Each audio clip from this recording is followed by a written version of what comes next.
Premier livre de Samuel. Chapitre 11.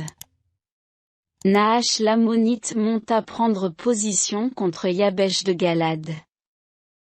Alors tous les gens de Yabesh dirent à Nahash, conclus avec nous une alliance, et nous te servirons. Mais Nahash l'Ammonite leur fit cette réponse, voici comment je la conclurai, en vous crevant à tous l'œil droit. J'infligerai cette infamie à tout Israël. Les anciens de Yabesh lui dirent, laisse-nous un répit de 7 jours, que nous puissions envoyer des messagers dans tout le territoire d'Israël, et si personne ne vient à notre secours, nous nous rendrons à toi. Les messagers arrivèrent à Gibéa de Saül et rapportèrent ces paroles aux oreilles du peuple. Alors tout le peuple éclata en sanglots.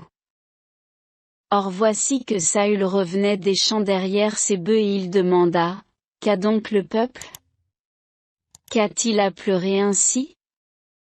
On lui répéta les paroles des gens de Yabesh.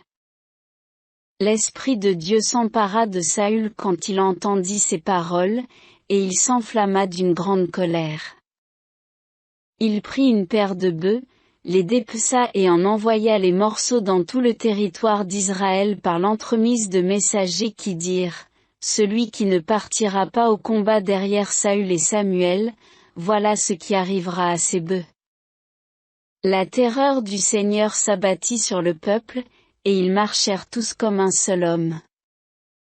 Saül les passa en revue à Bézek, les fils d'Israël étaient 300 000, et les hommes de Juda, 30 000.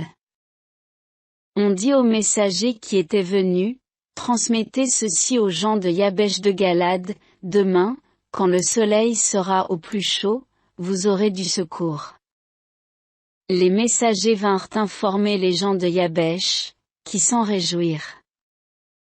Ceux-ci dirent aux Ammonites, demain, nous nous rendrons à vous, et vous nous traiterez comme bon vous semble. Or, le lendemain, Saül disposa le peuple en 3 colonnes. Ils pénétrèrent dans le camp aux dernières heures de la nuit et frappèrent les Ammonites jusqu'à l'heure la plus chaude du jour. Alors les survivants se dispersèrent, et il n'en resta pas 2 ensemble. Le peuple dit à Samuel, qui donc disait, Saül régnerait-il sur nous? Livrez-nous ces gens-là, que nous les mettions à mort.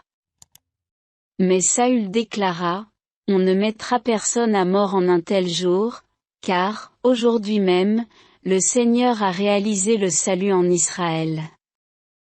Samuel dit au peuple, venez, allons à Gilgal. Nous y renouvellerons la royauté. Tout le peuple alla donc à Gilgal. Là, à Gilgal, on fit roi Saül en présence du Seigneur, on offrit des sacrifices de paix en présence du Seigneur. Et là, Saül et tous les gens d'Israël se livrèrent à de grandes réjouissances.